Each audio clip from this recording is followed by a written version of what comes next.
अज्ञानतिमिरान्धस्य ज्ञानाञ्जनशलाकया चक्षुरुन्मीलितं येन तस्मै श्रीगुरवे नमः। श्रीचैतन्यमनोभीष्टं स्थापितं येन भूतले स्वयं रूपकदा मह्यं ददाति स्वपदान्तिकं। वन्देऽहं श्रीगुरुं श्रीयुतपदकमलं श्रीगुरून् वैष्णवांश्च श्रीरूपं साग्रजातं सहगणरघुनाथान्वितं तं सजीवं साद्वैतं सावधूतं परिजनसहितं कृष्णचैतन्यदेवं श्रीराधाकृष्णपादान् सहगणललिता श्रीविशाखान्वितांश्च। हे कृष्ण करुणा सिन्धो दीनबन्धो जगत्पते गोपेश गोपिकान्त राधाकान्त नमोऽस्तुते। तप्त कांचन गौरांगी राधे वृंदावनेश्वरी वृषभानुसुते देवी प्रणमामि हरिप्रिये। वाञ्छाकल्पतरुभ्यश्च कृपा सिन्धुभ्य एव च पतितानां पावनेभ्यो वैष्णवेभ्यो नमो नमः। अनंतकोटि वैष्णववृंद की जय। नमः ओं विष्णुपादाय कृष्णप्रेष्ठाय भूतले श्रीमते जय पताका स्वामिन् इति नामिने। नमो आचार्यपादाय निताय कृपाप्रदायने गौरकथाधामदाय नगरग्रामतारिणे। नमः ओं विष्णुपादाय कृष्णप्रेष्ठाय भूतले श्रीमते भक्तिवेदांत स्वामिन् इति नामिने। नमस्ते सारस्वते देवे गौरवाणी प्रचारिणे निर्विशेष शून्यवादी पाश्चात्य देशतारिणे। जय श्री कृष्ण चैतन्य प्रभु नित्यानंद श्री अद्वैत गदाधर श्रीवासादि गौर भक्तवृंद। हरे कृष्ण कृष्ण कृष्ण हरे हरे हरे राम राम राम हरे हरे। हरे कृष्ण कृष्ण कृष्ण हरे हरे हरे राम राम राम हरे हरे। हरे कृष्ण कृष्ण कृष्ण हरे हरे हरे राम राम राम हरे हरे।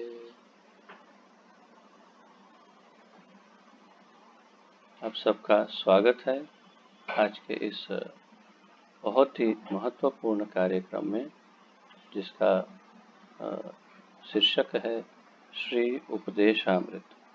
और श्री उपदेशामृत के अंतर्गत, जो कि श्रील रूप गोस्वामी द्वारा विरचित है, हम अब तक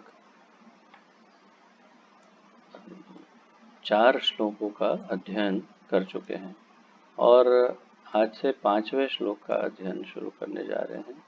और मेरे मत अनुसार बहुत ही महत्वपूर्ण श्लोक आज से शुरू हो रहा है, तो काफ़ी सारा महत्वपूर्ण ज्ञान आज से प्राप्त होगा। और विशेष रूप से जो दीक्षा लेना चाहते हैं उनके लिए आज का ये टॉपिक बहुत महत्वपूर्ण रहेगा। तो जितने भी नए भक्त हैं जिनको दीक्षा लेना शेष है अभी, उनके लिए अधिक महत्वपूर्ण रहेगा, और जो दीक्षित हो चुके हैं उनके लिए भी बहुत महत्वपूर्ण रहेगा, क्योंकि हमें ये ज्ञान प्राप्त होगा कि किस तरह से किसके साथ व्यवहार करना चाहिए। तो आइए आरंभ करते हैं।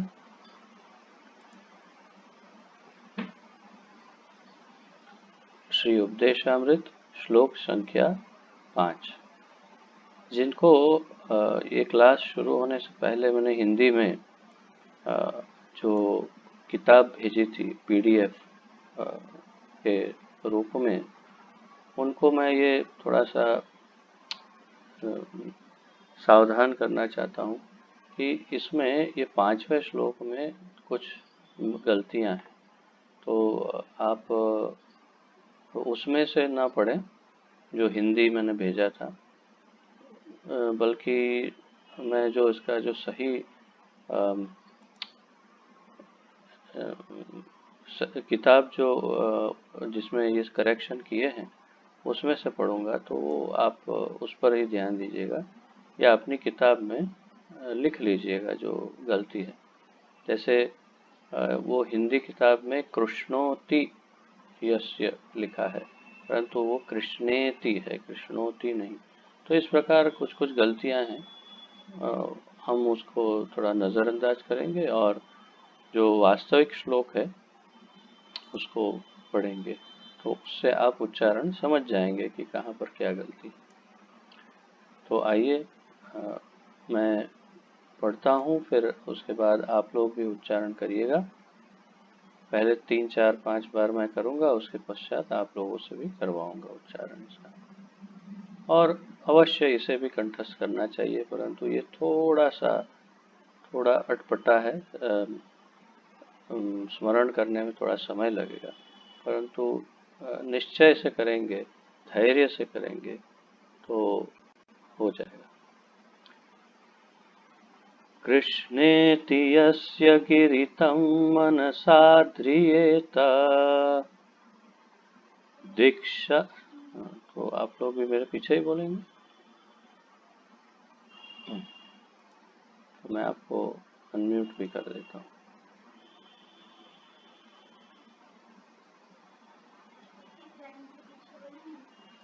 हाँ, आप एक एक लाइन पीछे बोल सकते हैं। कृष्णेति यस्य गिरितं मनसा ध्रियेत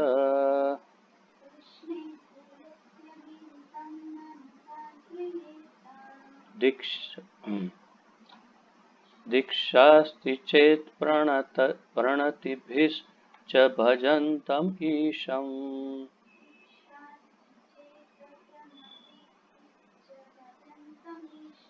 दीक्षास्ति चेत् प्रणतिभिश्च भजन्तम् ईशम्।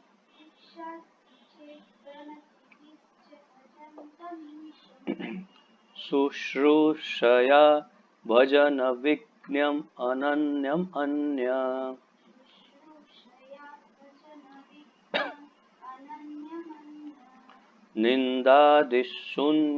शून्य हृदम् ईप्सितसङ्गलब्ध्या।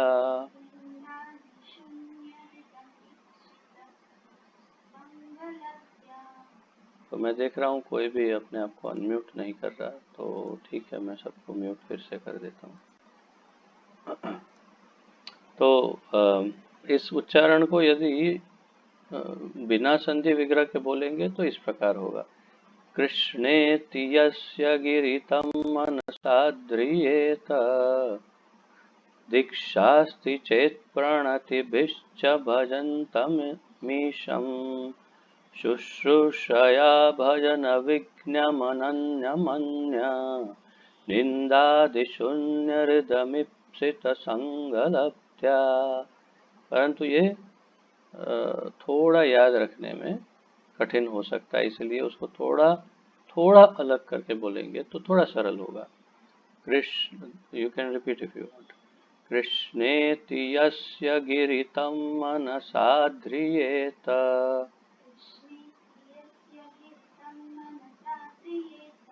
दीक्षास्ति चेत् प्रणतिभिश्च भजन्तम् ईशम्। शुश्रूषया भजन विज्ञमनन्यमन्य।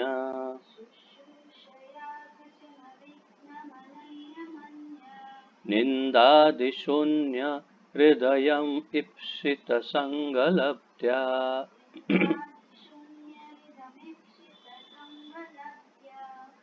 कृष्णेति यस्य गिरितं मनसा ध्रियेत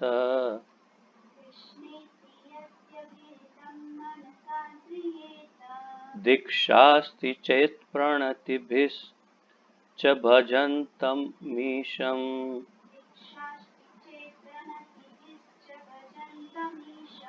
शुश्रूषया भजनविज्ञमनन्यमन्य।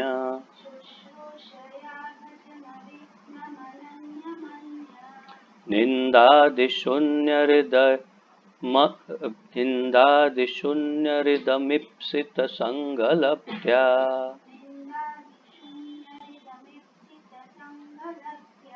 एक और बार। कृष्णेति यस्य गिरितं मनसा ध्रियेत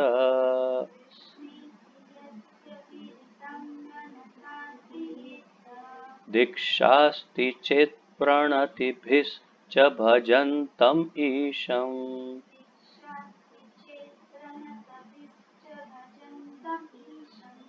शुश्रूषया भजनम शुश्रूषया भजन विज्ञम अनन्यम अन्य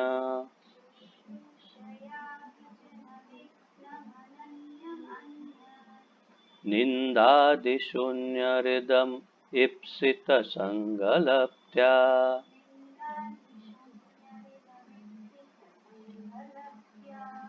ठीक है, अभी कौन रिपीट करना चाहेगा?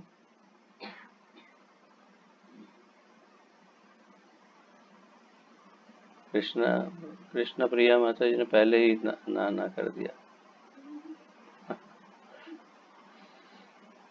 और कौन बोलना चाहेगा? प्रयास, अक्षय कृष्ण। ठीक है, मैंने अनम्यूट किया यहाँ से।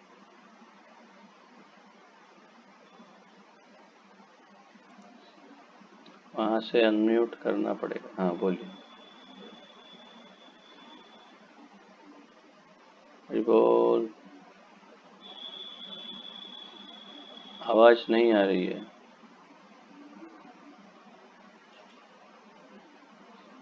हरे कृष्णा, बोलिए।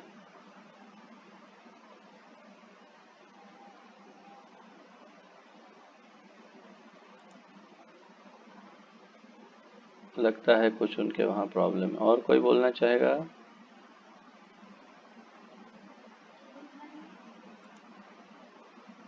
और कोई नहीं? हरे कृष्ण। किसी को प्रयास करना नहीं। ठीक है, यू वांट टू से?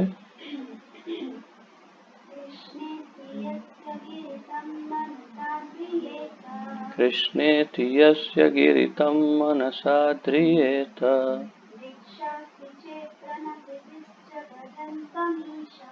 दीक्षास्ति चेत् प्रणतभिश्च भजन्तम् ईशम्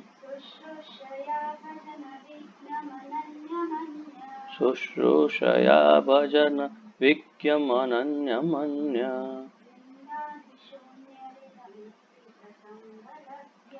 निंदातिशून्यरिदमपीप्सित संगलब्ध्या।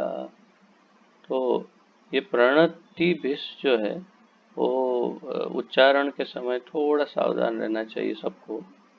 नहीं, तुमने तो ठीक से कहा, प्रणति भिष है, तो कई बार प्रणीति भिष ना हो जाए या प्रणत भिष ना हो जाए, इसलिए प्रणति भिष इस तरह उच्चारण में थोड़ा ध्यान देना होगा। ठीक है, तो आगे बढ़ते हैं।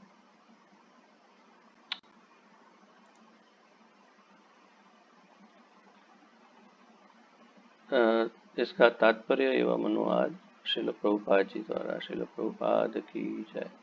कृष्ण, भगवान कृष्ण का पवित्र नाम। इति इस प्रकार, यस्य जिसके, गिरि शब्दों या वाणी में, तम उसको, मनसा मन से, आद्रियेत आदर करना चाहिए, दीक्षा दीक्षा, अस्ति है, चेत यदि, प्रणतिभिः प्रणाम के द्वारा, च भी भजंतम भक्ति में लगा हुआ, ईशम भगवान की, शुश्रूषया व्यावहारिक सेवा द्वारा, भजन विज्ञम भक्ति में आगे बढ़े हुए को, अन्यम अविचल, अन्य निंदा,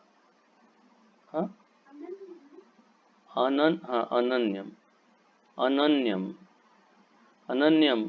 अविचल, अन्य निंदा आदि, अन्यों की निंदा इत्यादि से, शून्य पूर्णतया विहीन, हृदम जिसका हृदय, इप्सित इच्छित, संगति, लब्ध्या प्राप्त करके। अनुवाद श्रील प्रभुपाद जी। मनुष्य को चाहिए कि जो भक्त भगवान कृष्ण के नाम का जप करता है, उसका मन से आदर करे। जो लोग नोट्स बना रहे हैं वो इसमें काफ़ी सारी नोट्स बना सकते हैं, बहुत महत्वपूर्ण सब निर्देशन मिल रहे हैं आज। तो मनुष्य को चाहिए कि जो भक्त भगवान कृष्ण के नाम का जप करता है उसका मन से आदर करे। विस्तार से आगे समझाएंगे कि किस प्रकार के। उसे चाहिए कि वह उस भक्त को सादर नमस्कार करे जिसने आध्यात्मिक दीक्षा ग्रहण कर ली है और जो अर्चा विग्रह के पूजन में लगा हुआ है, एवं उसे चाहिए कि वह उस शुद्ध भक्त की संगति करे और श्रद्धा पूर्वक उसकी सेवा करे जो अनन्य भक्ति में आगे बढ़ा हुआ है और जिसका हृदय दूसरों की आलोचना अर्थात निंदा करने की प्रवृत्ति से सर्वथा विमुख है। तो इसी में सारा ज्ञान समाहित है, परंतु प्रभुपाद जी बहुत अच्छे से विस्तारित करेंगे इसे, परंतु फिर भी एक बार और ध्यान पूर्वक समझते हैं। मनुष्य को जो भगवान का भक्त कृष्ण का नाम जो जप करता हो या कीर्तन करता हो, जो तो भगवान कृष्ण का नाम जो लेता हो उसका मन से आदर करना चाहिए।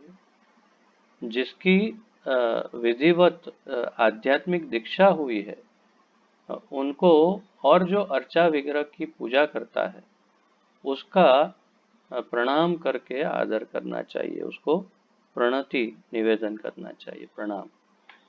और जो शुद्ध भक्त है उसकी संगति करनी चाहिए, संग करना चाहिए और श्रद्धा पूर्वक उसकी सेवा करनी चाहिए। तो जो शुद्ध भक्त है, उत्तम अधिकारी है, उसका संग करके उसकी सेवा करनी चाहिए। जो अनन्य भक्ति में आगे बढ़ा हुआ है, तो शुद्ध भक्त कौन है? अनन्य भक्ति, अन्य। मैंने पहले भी आपको इसका अर्थ समझाया था, उपदेश भक्ति रसायन सिंधु में समझा था हमने। अनन्य,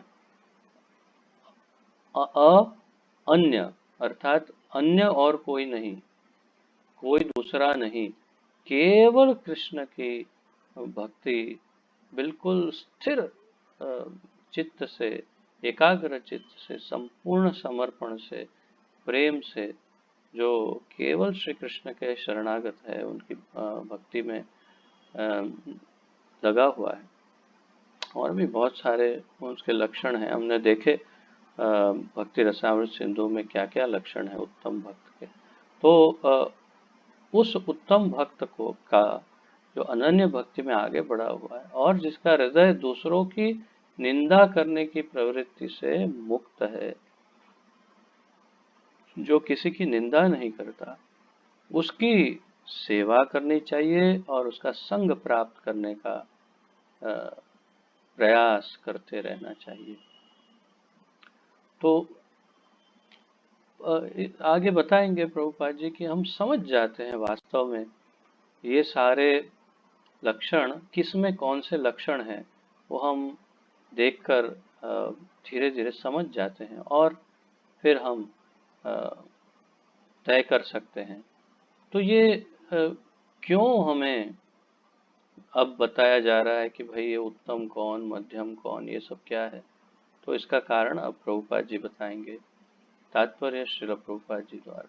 पिछले श्लोक में जिन 6 प्रकार के प्रीति के आदान प्रदानों का उल्लेख हुआ है, उन्हें बुद्धिमत्ता पूर्वक व्यवहार में लाने के लिए विवेक पूर्वक उचित व्यक्तियों का चुनाव करना होगा।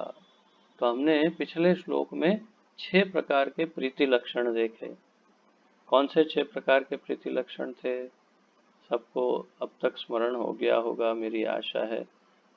मुझे विश्वास है कि आप सबने कंठस्थ कर लिया होगा ये श्लोक, और ये प्रीति लक्षण भी आपको स्मरण हो गए होंगे जहाँ तक मेरा अनुमान है। तो कौन बोलना चाहेगा ये श्लोक, चौथा श्लोक कंठस्थ, पढ़ के नहीं? हाँ बोलिए गिरधारी प्रभु।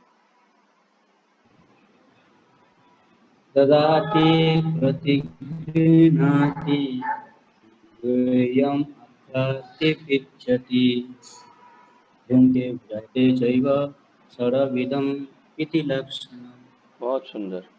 तो ददाति प्रतिगृह्णाति गुह्यम आख्याति पृच्छति भुङ्क्ते भोजयते चैव षड्विधम प्रीति लक्षणम। तो देना, लेना, फिर गुह्य बातों को की चर्चा करना, कृष्ण संबंधित गुह्य बातें, और प्रश्न पूछना, और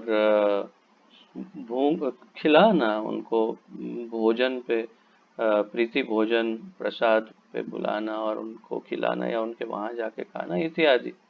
तो ये सारे किसके साथ करने चाहिए, ये बात तो स्पष्ट नहीं हुई थी उस समय। ये सब ठीक है कि भक्तों के साथ, परंतु कौन से भक्त के साथ क्या करें? क्या सभी भक्तों के साथ एक समान व्यवहार करें?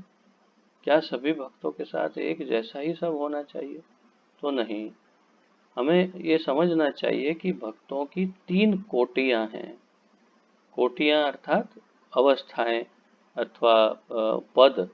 तो 3 पद हैं भक्तों के, और इन तीनों अवस्थाओं के अनुसार उनके साथ अलग अलग आदान प्रदान होता है।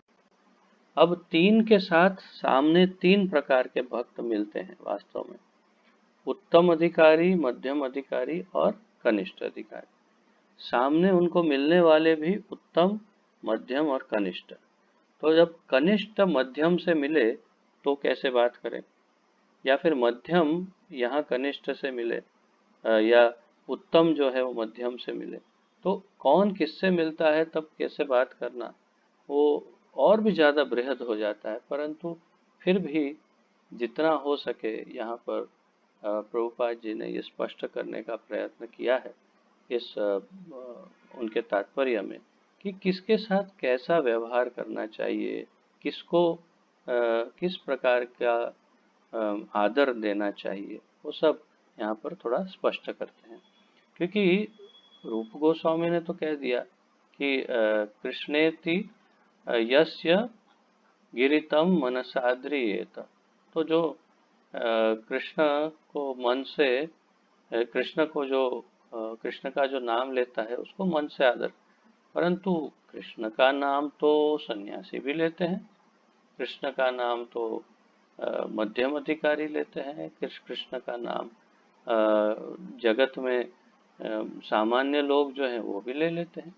तो किसको क्या समझे, तो ये सब अब यहाँ प्रभुपाद जी स्पष्ट करेंगे। और फिर ये भी कहा दीक्षास्ति चेत प्रणति बीस। तो दीक्षा हो गई तो उनको प्रणाम करना ही चाहिए। तो ये सब थोड़ा यहाँ स्पष्ट करेंगे। और इसीलिए ये क्लास की शुरुआत में मैं कह रहा था कि जो दीक्षा ग्रहण करने वाले हैं उनके लिए तो ये अत्यंत महत्वपूर्ण है, और जिनकी दीक्षा हो गई उनके लिए ये स्पष्ट समझने के लिए महत्वपूर्ण है। तो पिछले श्लोक में हाँ ये पढ़ा हमने, फिर भी पढ़ लेते हैं। पिछले श्लोक में जिन 6 प्रकार के प्रीति के आदान प्रदानों का उल्लेख हुआ है उन्हें बुद्धिमत्ता पूर्वक, बुद्धिमानी पूर्वक, विवेक पूर्वक व्यवहार में लाने के लिए विवेक पूर्वक उचित व्यक्तियों का चुनाव करना होगा। तो बुद्धि और विवेक से उचित व्यक्ति का चुनाव करके कैसे उनके साथ आदान प्रदान करना, ये प्रभुपाद जी इंगित कर रहे हैं। अतएव श्रील रूप गोस्वामी परामर्श देते हैं कि हमें वैष्णवों से उनके विशेष पद के अनुसार उचित रीति से मिलना चाहिए। क्या परामर्श देते हैं? वैष्णवों से उनके विशेष पद के अनुसार उचित रीति से मिलना चाहिए। इस श्लोक में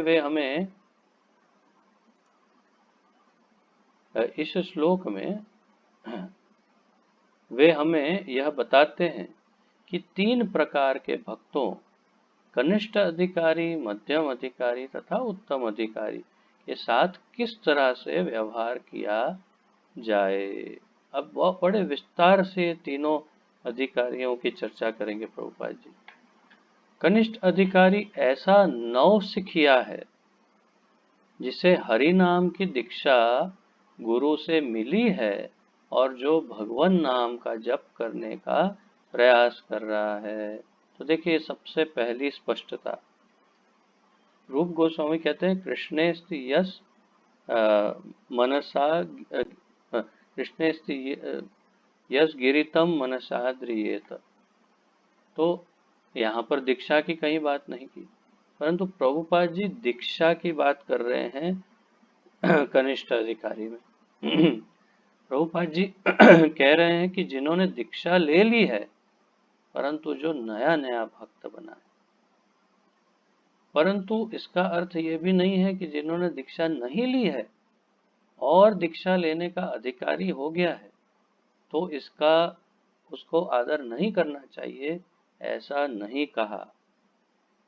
तो ये भी मत समझ लीजिए कि प्रभुपाद ने कहा दीक्षा नई नई दीक्षा ली हो उसका मन से आदर करना चाहिए, नहीं।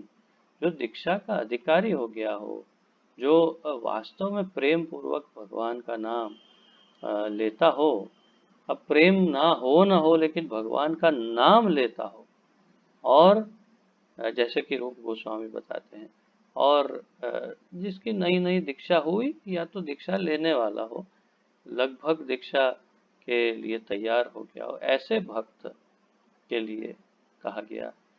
नौसिखिया ये शब्द महत्वपूर्ण है। कनिष्ठ का अर्थ है नीच नहीं, कनिष्ठ का अर्थ तुच्छ नहीं है, कनिष्ठ का अर्थ बेकार नहीं है, कनिष्ठ का अर्थ नगण्य, अवगणना करने योग्य, उसकी अवहेलना करने योग्य, ऐसा कुछ नहीं है। कनिष्ठ का अर्थ है नवसिखिया, अर्थात जो नया नया सीख रहा है उसे कनिष्ठ कहते हैं। कहीं हम ये ना समझ ले कनिष्ठ मतलब बिल्कुल तुच्छ, उसकी तो कोई वैल्यू ही नहीं है। तो ये हमें ध्यान रखना होगा, क्योंकि हम लोग जो दीक्षित भक्त हैं उन्हें तो ये भ्रम हो ही सकता है कि भाई ये तो कनिष्ठ है, इसका क्या कोई वैल्यू ही नहीं है, इसको कहाँ गिनती में लाना है, सर बाजू पे हट, ऐसा कुछ ना हो जाए, इसलिए ध्यान रखिए। तो कनिष्ठ अधिकारी नौसिखिया है, जो नया नया सीख रहे हैं, जिसे हरि नाम की दीक्षा गुरु से मिली है और जो भगवान नाम का जप करने का प्रयास कर रहा है।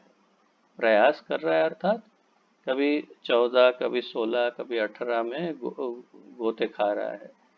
तो यदि हम दीक्षा लेने के बाद भी हमारी ये अवस्था है तो हम भी फिर इसी कैटेगरी में आते हैं, जो 16 में भी बहुत फेन निकल जाता है मुंह से, परिश्रम करते हैं। तो नवसिखिया तब तक रहता है जब तक वो पारंगत न हो जाए, ये सब कुछ उसे स्पष्ट समझ में ना आ जाए, तब तक वो नवसिखिया रहता है। और कम से कम 16 माला आज जीवन बिना व्यवधान के, बिना कोई अड़चन परेशानी के करता रहे, उसे वो फिर नवसिखिया नहीं रहता, तब तक नवसिखिया। ऐसे व्यक्ति को मन ही मन कनिष्ठ वैष्णव के रूप में सम्मान देना चाहिए, मन से सम्मान देना चाहिए। बाह्य रूप से हो सकता है आप सम्मान न दे, परंतु मन से सम्मान देना चाहिए। अच्छा, अब बहुत महत्वपूर्ण प्रश्न, क्या उन्हें बाहर से अगर गलती से सम्मान दे दिया, हरे कृष्ण प्रभु जी, हो नहीं नहीं नहीं, तुमको हरे कृष्ण बोल ही नहीं सकते, तुमको तो मन में ही, तुम जाओ, तुम कैसे आ गए सामने। तो अरे मन से आदर देना है, और कभी बाहर से आदर हो जाए और कभी दे भी दिया है तो इसमें कोई परेशानी नहीं है। ऐसा नहीं मानना चाहिए कि रूप गोस्वामी ने कहा है कि उनको मन से मतलब मन से, बाहर से गलती से भी हाथ नहीं जोड़ना, हाथ जोड़ दिया तो बस अपराध हो जाएगा, ऐसा मत समझिएगा। इसलिए जिन्हें कनिष्ठ कहते हैं उनसे उन्हें मन से, हृदय से, मन से का अर्थ है हृदय पूर्वक उनका आदर करना है। और बाहर से आप उन्हें हाथ जोड़ के हरे कृष्णा अवश्य बोल सकते हैं। आपका सर अगर झुक जाए, हाथ जुड़ जाए, तो कोई परेशानी नहीं है। ये मत समझिए ये कनिष्ठ है, इसके सामने कैसे मेरे हाथ जुड़ेंगे, कैसे सर झुकेगा, ये कभी मत समझिए। वैसे आप सब अ, बंगाली मेरे प्रिय जो भक्त हैं, प्रियजन हैं, आप लोगों में तो मैं पहले से देखता आया हूँ कि आप लोगों में ये बहुत ही पहले से ये गुण है कि आपने अपना दूसरों को आदर देने का जो स्वभाव है उसे कभी छोड़ा नहीं है। आप चाहे कितने भी कनिष्ठ और कितने भी नए भक्त क्यों ना हो, मैं हमेशा देखता हूँ आप सबको नमस्कार करके अच्छे से आदर देते हैं।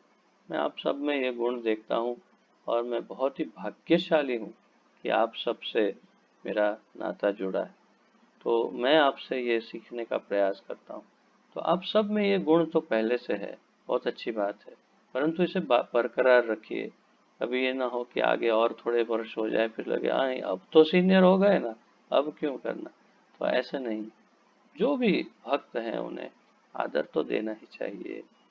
और हृदय से मध्यम अधिकारी गुरु से आध्यात्मिक दीक्षा प्राप्त किए रहता है और गुरु उसे भगवान की दिव्य प्रेमा भक्ति में पूरी तरह से व्यस्त रखते हैं। तो ये गुरु से काफी नजदीक होता है मध्यम अधिकारी, उसका संबंध घनिष्ठ है। जरूरी नहीं है कि घनिष्ठ ही हो, परंतु गुरु के निर्देशन में है ये निश्चित है कि गुरु उसे निर्देशन देते हैं और भगवान की प्रेम भक्ति में सदैव उसे व्यस्त रखते हैं, ऐसा अभिप्राय है प्रभुपाद जी का। तो ये मध्यम अधिकारी है। और मध्यम अधिकारी को भक्ति मार्ग के मध्य में स्थित समझना चाहिए। मध्यम अधिकारी को भक्ति मार्ग के मध्य में समझना चाहिए। तो मार्ग है, पूरा एक रास्ता है, बिल्कुल शुरुआत से लेकर पूर्ण भक्ति तक का रास्ता।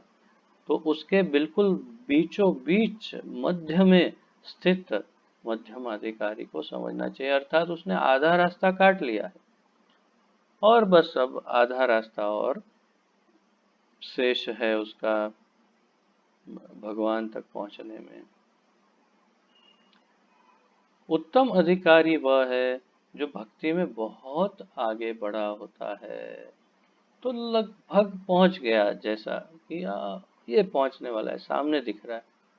जैसे हम गिरिराज परिक्रमा करते हैं 21 किलोमीटर, तो कैसी हालत हो जाती है। और फिर राधा कुंड पार करते हैं और फिर जैसे टर्न लेते हैं फिर दिखता है वो रहा सामने, बस बस थोड़ी आगे बस है, वो रही, ये पहुंच गए।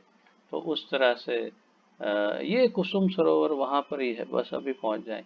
तो इस प्रकार उतना जो दूरी पार कर चुका है तो उसका लगभग उसका रास्ता तय हो गया, उसे उत्तम अधिकारी समझना चाहिए।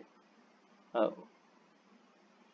उत्तम अधिकारी अन्यों की निंदा करने में रुचि नहीं लेता, उसका हृदय पूरी तरह से स्वच्छ रहता है और उसे अनन्य कृष्ण भावनामृत की अनुभूति हो चुकी होती है। तो ये विशिष्ट लक्षण, उत्तम अधिकारी के स्पष्ट और विशिष्ट लक्षण यहाँ पर प्रभुपाद जी दे रहे हैं। उत्तम अधिकारी अन्यों की निंदा नहीं करता, निंदादि शून्यम, तो दूसरों की निंदा आदि से शून्य हो चुका है, किसी में दोष नहीं देखता। और दोष दिखते भी हो तो उसे दूसरों के सामने चर्चा नहीं करता, निंदा नहीं करता। ये एक। और उसका हृदय पूरी तरह से स्वच्छ रहता है, हृदय स्वच्छ रहता है, हृदय में किसी के प्रति कोई द्वेष, कोई ईर्ष्या, कोई क्रोध, कोई कोई भी दुर्भावना किसी के प्रति नहीं रहती।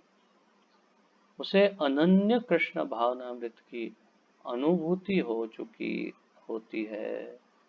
अनन्य कृष्ण भावना, कृष्ण प्रेम की अनुभूति भी हो चुकी है जिसे, उसे उत्तम अधिकारी समझना चाहिए।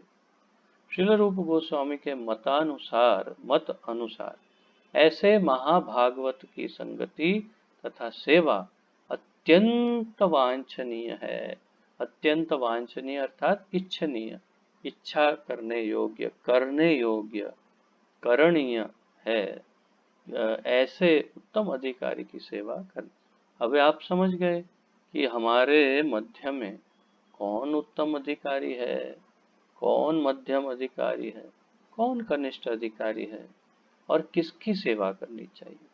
तो उदाहरणार्थ हमारे जितने गुरुजन हैं, हमारे परम पूज्य गुरु महाराज और उनके जो आदरणीय गुरु भाई सब है या गुरु बहन, और जो उस उत्तम अधिकारी पद तक नजर आते हैं उनके आचरण के द्वारा ही, उनकी हमेशा संगति करने का प्रयत्न करना चाहिए। संग उनके आदेशों को पालन करके भी हो सकता है और उनकी सेवा करके उनको प्रसन्न करने का प्रयत्न करना चाहिए। तो उत्तम, मध्य और कनिष्ठ और थोड़ा आगे समझाएंगे कुछ भागवत के श्लोकों के द्वारा। मनुष्य को चाहिए कि वह कनिष्ठ अधिकारी ही न बना रहे, जो सदैव भक्ति के निम्नतम स्तर पर रहता है। तो मनुष्य को चाहिए कि वो हमेशा कनिष्ठ ना बना रहे, जो सदैव भक्ति के सबसे निम्नतम स्तर पर रहता है और वे केवल मंदिर के अर्चा विग्रह की पूजा करने में रुचि दिखाता है। तो जबकि रूप गोस्वामी ने मध्यम अधिकारी के वर्णन में ये कहा कि जिसकी दीक्षा हो गई और जो अर्चा विग्रह की सेवा करता है, परंतु प्रभुपाद जी कह रहे हैं कि जो केवल अर्चा विग्रह की सेवा ही करता रहता है उसे निम्न अधिकारी, कनिष्ठ अधिकारी समझना चाहिए। तो क्या प्रभुपाद जी श्रील रूप गोस्वामी की बात का खंडन कर रहे हैं? क्या ये संभव है? संभव ही नहीं, परंतु उसे विस्तार से समझा रहे हैं कि सही ढंग से समझिए, कि कहीं ये न समझ ले कि जो भगवान की अर्चा विग्रह की सेवा करते हैं वो मध्यम अधिकारी है, ऐसा समझ न ले गलती से, इसलिए स्पष्ट कर रहे हैं।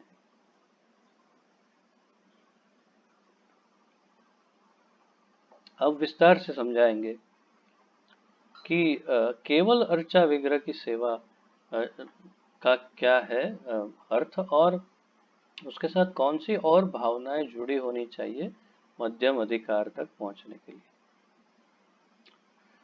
ऐसे भक्त का वर्णन श्रीमद् भागवत के 11वें स्कंद में 11.47 में इस प्रकार हुआ है। 47, क्षमा की 47, तो 11.2.47, और ये उल्टे क्रम में प्रभुपाद बताएंगे, पहले 47 फिर 46 के बारे में बताएंगे। तो क्या इसमें वर्णन हुआ है 11वें स्कंद के दूसरे अध्याय के 47 श्लोक में? आचार्यमेव हरये, क्षमा कीजिएगा, हाँ, अर्चायमेव हरये पूजां यः श्रद्धये हते, न तद्भक्तेषु चान्येषु स भक्तः प्राकृतः स्मृतः। अर्चायम एव हरये पूजां यः श्रद्धये हते, जो व्यक्ति मंदिर में अर्चा विग्रह की पूजा में अत्यंत श्रद्धा पूर्वक तल्लीन रहता है, तो क्या करना चाहिए? जो व्यक्ति मंदिर में अर्चा विग्रह की पूजा में अत्यंत श्रद्धा पूर्वक तल्लीन रहता है, लेकिन ये नहीं जानता कि हाँ, भक्तों या सामान्य लोगों के से किस तरह व्यवहार किया जाए। वह प्राकृत भक्त या कनिष्ठ अधिकारी कहलाता है। न तत् भक्तेषु चान्येषु न तत् भक्तेषु च अन्येषु भक्तः प्राकृत स्मृतः। तो जो ये नहीं जानता कि अन्य भक्तों से किस तरह बात करनी चाहिए या कैसे व्यवहार करना चाहिए, उसे कनिष्ठ अधिकारी कहते हैं। अत्यंत दुर्भाग्यवश हमारे भारत देश में मंदिर के पुजारियों में प्रायः यही दोष प्राप्त होता है। किसी भी मंदिर में जाइए, प्रायः यही दोष से लिप्त पुजारी हमें नजर आते हैं कि जिनको अन्य भक्त जो आते हैं बाहर से, उनसे कैसे व्यवहार करना, उसके बारे में कोई ज्ञान नहीं होता। और कभी-कभी दुर्भाग्यवश हमारे मंदिरों में भी कभी-कभी ऐसे पुजारी देखे जाते हैं। तो स्पष्ट है कि ये सब कनिष्ठ अधिकारी हैं। इनको ये ज्ञान नहीं कि किस प्रकार अन्य भक्तों से बात की जाए। जैसे उदाहरण के तौर पर प्रभुपाद जी जब यहाँ थे वृंदावन में, उनके साथ उनके शिष्य थे, तो कुछ शिष्य राधा रमण मंदिर में दर्शन करने गए और वहाँ पुजारी ने कहा, आप बहुत ही अच्छा कर रहे हैं, जो कर रहे हैं वो आप चालू रखिए, अगला जन्म आपको हो सकता है कि राधा रमन जी के या ऐसे किसी मंदिर में आपको एक पुजारी का पद प्राप्त हो जाए।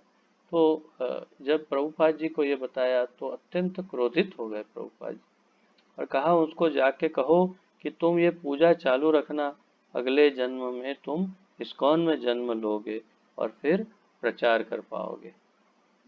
तो तात्पर्य यह है कि उन्होंने शायद इस रूप गोस्वामी की शिक्षा को नहीं पढ़ा था, भागवत के इस श्लोक को नहीं पढ़ा, जिससे उन्हें ये ज्ञान हो कि हम अर्चा विग्रह की पूजा करते हैं, परंतु सामने जो दूसरे भक्त आते हैं वो हमसे कितने उन्नत भक्त हैं, इसका हमें ज्ञान नहीं होता।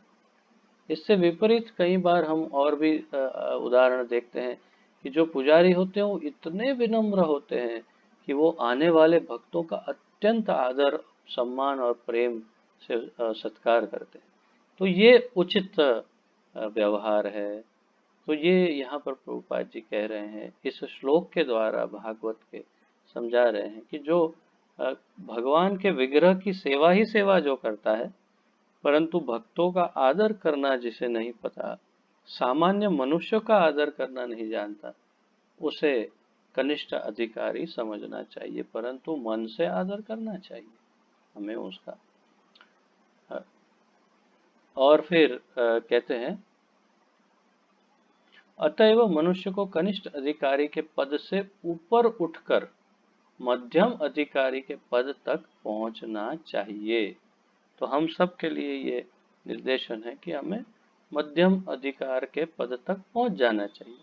और श्रीमद् भागवत के 11.2.46 में 11.2.46 में मध्यम अधिकारी का वर्णन इस प्रकार हुआ है, ईश्वरे तद धिनेषु बालिशेषु द्विशत्सु च प्रेम मैत्री कृपोपेक्षा यह करोति स मध्यमः। मध्यम अधिकारी भक्त वह है जो पूर्ण पुरुषोत्तम भगवान को प्रेम के सर्वोच्च पात्र मानकर पूजता है। मध्यम अधिकारी वो है जो कृष्ण को प्रेम का सर्वोच्च पात्र मानकर उन्हें पूजता है, अर्थात संपूर्ण रूप से कृष्ण का हो गया है। भगवत भक्तों को मित्र बनाता है, अज्ञानी के प्रति दया दिखाता है, और जो प्रकृति से ईर्ष्यालु हैं, उनसे दूर रहता है। जो प्रकृति की ईर्ष्या करते हैं उनसे दूर रहता है। अर्थात द्वेषी लोगों से, दूसरों की निंदा करने वालों से, ऐसे लोगों से दूर रहता है, उसे मध्यम अधिकारी कहा जाता है।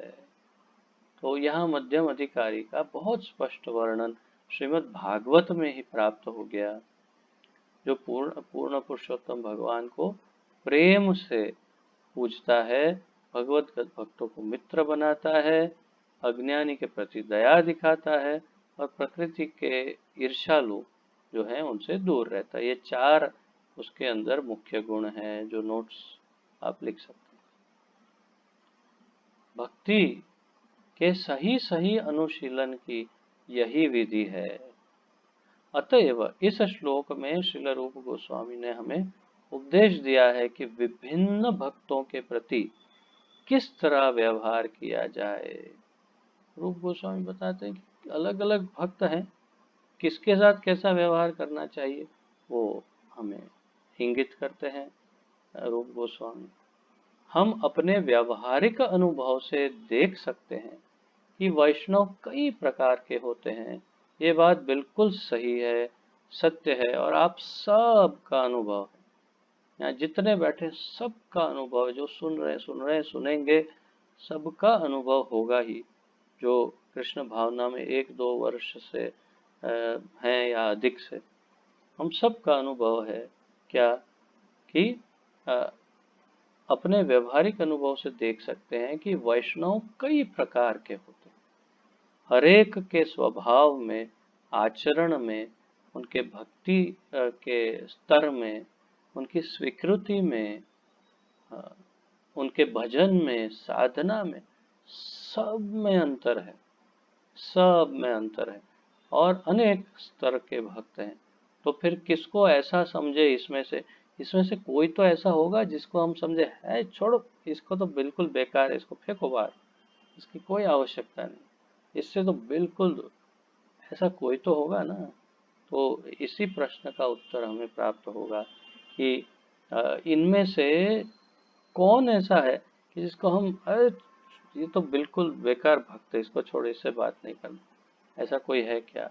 तो प्राकृत सहजिया सामान्यतया हरे कृष्ण महामंत्र का जप करते हैं, फिर भी वे स्त्री, धन तथा नशे के प्रति आसक्त रहते हैं। प्राकृत सहजिया की बात की है। प्राकृत सहजिया क्या है? हमने भक्ति रसामृत सिंधु में विस्तार से चर्चा तो की थी।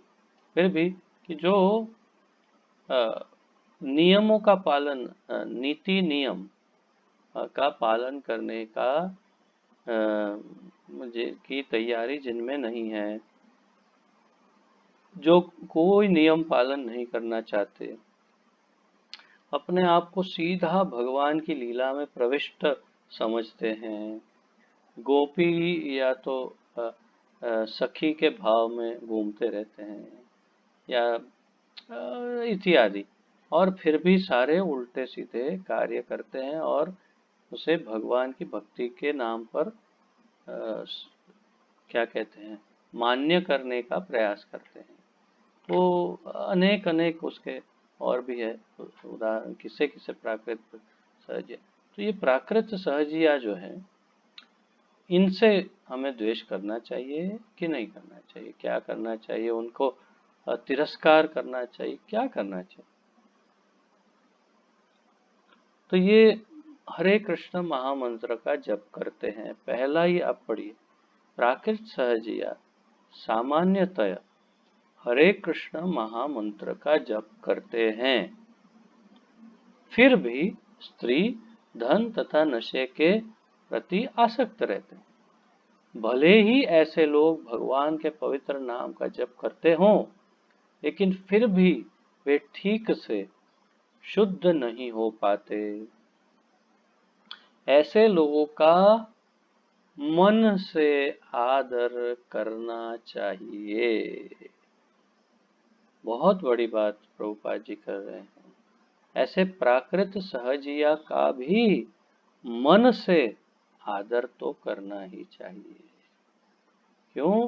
क्योंकि कृष्ण नाम ले रहे हैं, वो कैसे भी कृष्ण नाम लेते हैं, इसलिए मन से मनसा आद्रियेत, तो मन से आदर करिए उनका, किंतु उनकी संगति से बचना चाहिए, अर्थात उनसे कभी भी संगति नहीं करनी है। जो मतलब उसका अर्थ ये नहीं कि कहीं समझ लो आप उसका अपमान हो जाए, अपमान नहीं करना है। हाँ, आप उनसे दूर रहिए, प्रयास करिए दूर रहने का, और मन से, हृदय से, अर्थात कि हृदय पूर्वक आदर करिए कि भाई कैसे भी भगवान का नाम ले रहे हैं। जो अबोध हैं किंतु सहज ही बुरी संगति में पड़ गए हैं, उन पर तभी दया दिखानी चाहिए जब वे शुद्ध भक्तों से उचित उपदेश ग्रहण करना चाहते हों।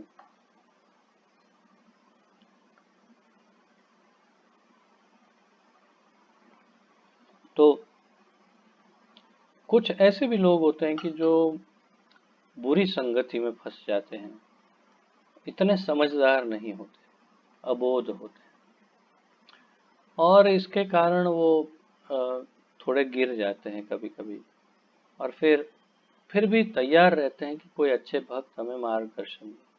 तो ऐसे जीवों पर, ऐसे भक्तों पर दया करनी चाहिए, प्रभुपाद कहते हैं। किंतु जो नवदीक्षित भक्त प्रामाणिक गुरु से वास्तव में दीक्षित हो चुके हैं और अपने गुरु के आदेशों को गंभीरता से पालन करने में लगे हैं, उनको आदर पूर्वक नमस्कार करना चाहिए। तो जो नव दीक्षित हैं, प्रामाणिक गुरु से वास्तव में दीक्षित हो चुके हैं, अपने गुरु के आदेशों को गंभीरता से पालन करने में लगे हैं, उनको आदर पूर्वक नमस्कार करना चाहिए। तो मध्यम अधिकारी, दीक्षित भक्त कैसे मध्यम अधिकारी बनता है? तो आप नोटिस कीजिए, आप इस बात पर ध्यान दीजिए कि यहाँ गुरु का महत्व बताया है मुख्य रूप से। कनिष्ठ में और मध्य में ज्यादा अंतर दिखाई नहीं दे रहा। कनिष्ठ भी दीक्षित बताया और मध्यम अधिकारी भी दीक्षित है, तो फिर मध्यम कौन है और कनिष्ठ कौन है? मध्यम वो है, मध्यम अधिकारी, जो मध्य स्तर पर है भक्ति के, वो कौन है? जो अपने गुरु को गंभीरता से उनके आदेशों को पालन करने में लगा हुआ है, अपने गुरु के आदेशों को गंभीरता से लेता है और उसको पालन करने में लगा हुआ है। अब आप अपने आप को देखिए, आत्मनिरीक्षण बहुत ही जरूरी है। अगर हम आत्मनिरीक्षण नहीं करेंगे तो हम बाहर का ही, दूसरों का ही निरीक्षण करते रहेंगे। हाँ, ये मध्यम अधिक, ये कनिष्ठ कनिष्ठ कनिष्ठ, एक मिनट, ओह वो उत्तम उत्तम है, हाँ हाँ ये देखो फिर कनिष्ठ कनिष्ठ। अरे आत्मनिरीक्षण करिए, हम कौन से स्तर पर हैं? बाहर का निरीक्षण बहुत हो गया, वो करने के लिए और भी हैं, परंतु आत्मनिरीक्षण पहले करिए कि हमें कनिष्ठ से मध्यम तक पहुंचना है और फिर धीरे से उत्तम में भी जाना है, परंतु हमारा स्तर कौन सा है, उसका मीटर यहाँ पर दिया हुआ है। क्या हम अपने गुरु के आदेशों को गंभीरता से पालन करने में लगे हैं, उनको आदर पूर्वक उनकी जितने भी आज्ञाएं हैं उसे हम शिरोधारी करते हैं? क्या हम हमारे गुरु की इच्छाओं को पूरी करने के लिए अपना आत्मनिवेदन कर रहे हैं? क्या हम गुरु को प्रसन्न करने के लिए यत्नशील हैं, प्रयत्नशील हैं या नहीं? अगर नहीं तो मुझे कुछ कहने की आवश्यकता नहीं, तो हम कनिष्ठ हैं। तो अपने आप को देखिए और पहला मीटर अपने अंदर लगाइए, लगभग यही पाएंगे कि हम सब कनिष्ठ लेवल पर ही हैं। तो फिर हम दूसरे लेवलों की क्या बात करेंगे, मध्यम और उत्तम? हमारा ही तो पहले लेवल सुधरे। तो गुरु, कर कई बार तो गुरु के अम, उसमें ही उलझ जाते हैं, उसकी व्याख्या में, डेफिनेशन में, कि गुरु कौन है भाई मेरे। हाँ, मेरे तो दीक्षा गुरु ये, पर ओ शिक्षा गुरु, अच्छा, पथ प्रदर्शक गुरु कौन से हैं, अच्छा, तो किसका कितना मानूं, ऐसा करते हैं। दीक्षा गुरु का 100%, शिक्षा गुरु का 50% मानेंगे तो चल जाएगा। मतलब अपने आप ही अपने नियम बना लेते हैं कि इस गुरु का इतना वैल्यू, इस गुरु की वैल्यू इतनी है, ये गुरु का इतना मान, इस गुरु का इतना मान।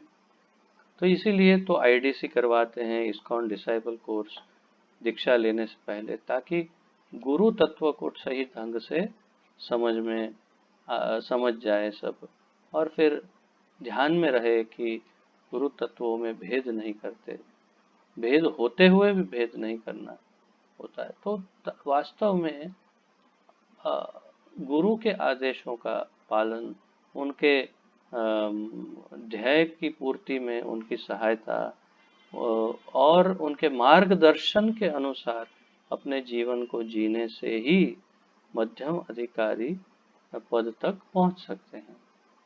ये बहुत स्पष्ट रूप से प्रभुपाद जी यहाँ कह रहे हैं। और ऐसे मध्यम अधिकारी को आदर पूर्वक नमस्कार करना चाहिए। अभी और 4-5 मिनट।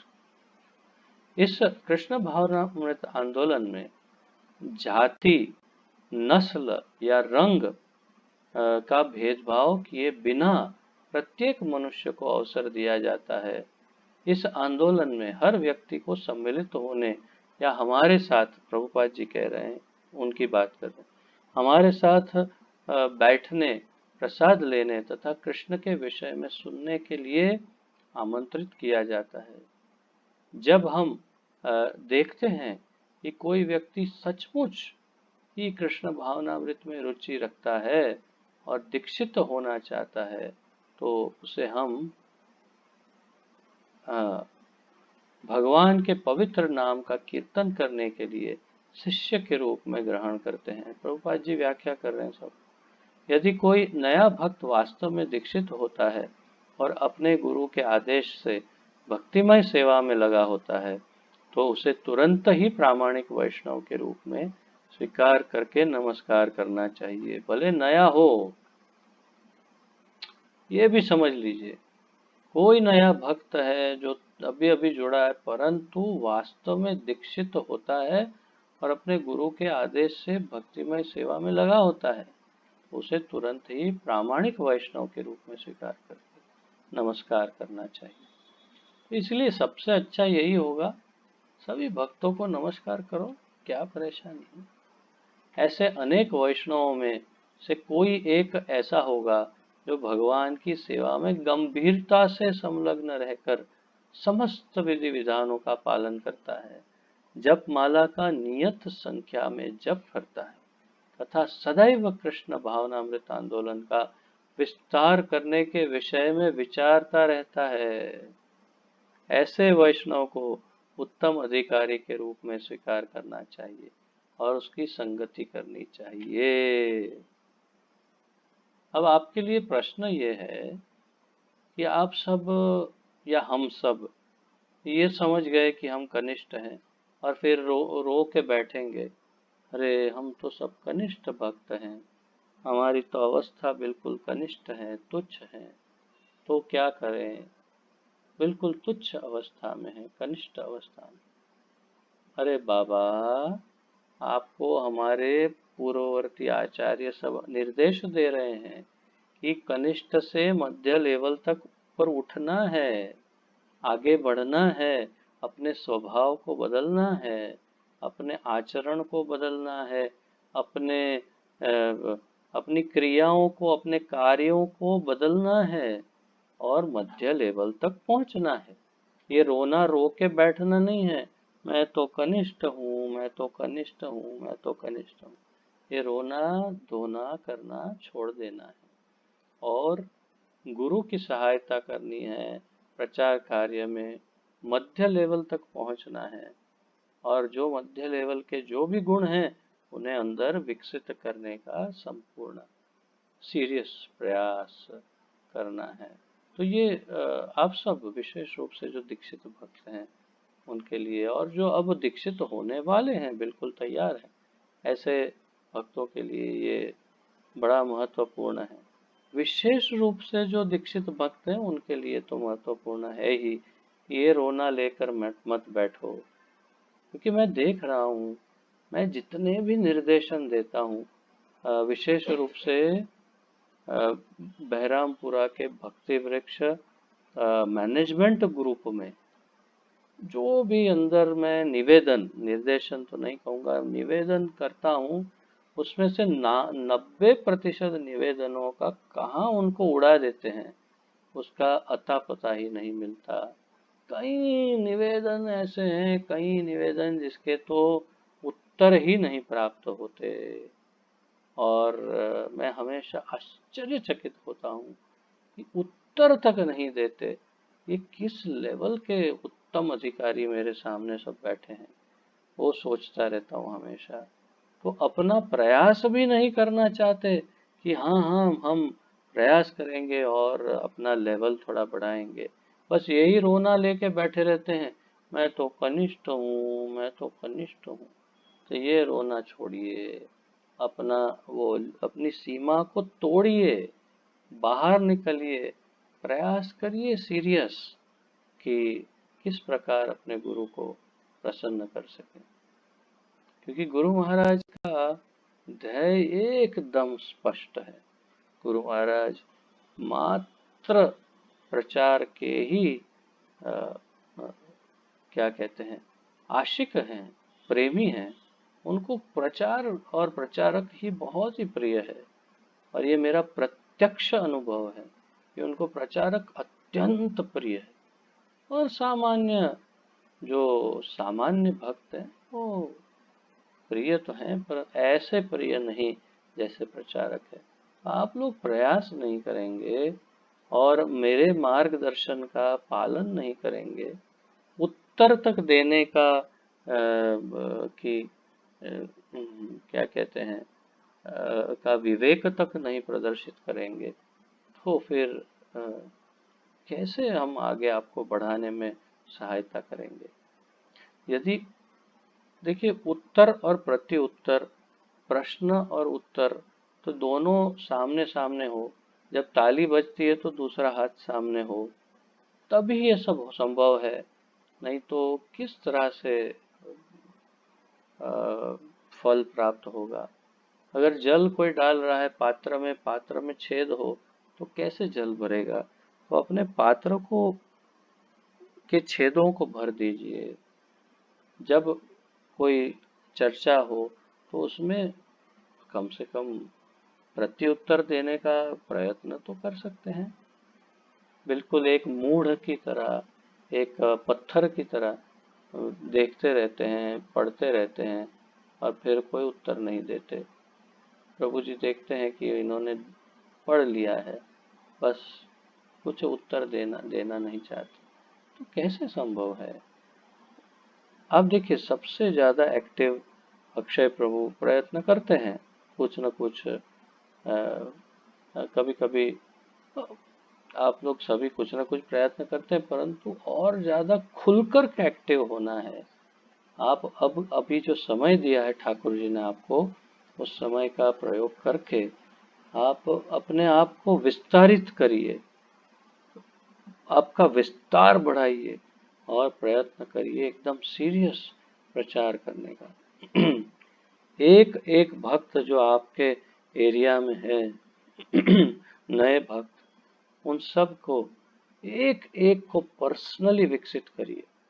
प्रतिदिन 1 डेढ़ 2 घंटा निकालिए केवल भक्तों के साथ फोन पर बात करने के लिए। प्रतिदिन फोन करिए एक एक आपके एरिया के भक्तों को और उनका हाल पूछिए, संपर्क में रहिए। फिर देखिए, आपको स्वयं ही कॉन्फिडेंस डेवलप हो जाएगा। तो प्रयत्न करना होगा, अन्यथा कनिष्ठ लेवल पर रहेंगे और ये समझेंगे कि ठाकुर जी का धाम फिर भी प्राप्त हो जाएगा। तो रास्ता ही नहीं कटेगा तो फिर कैसे धाम प्राप्त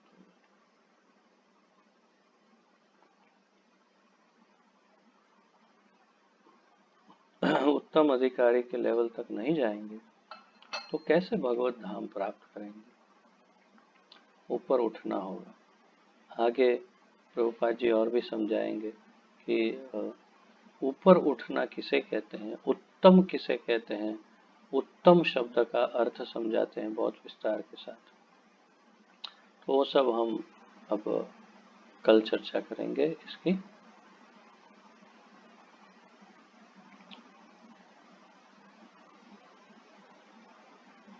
आज यहीं पर विराम लेते हैं और किसी का कोई प्रश्न आदि हो तो पूछ सकते हैं, अन्यथा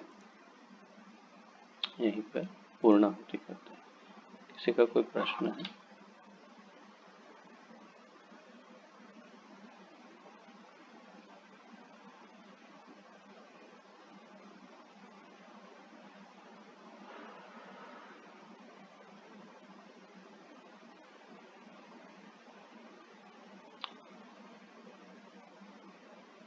ठीक है।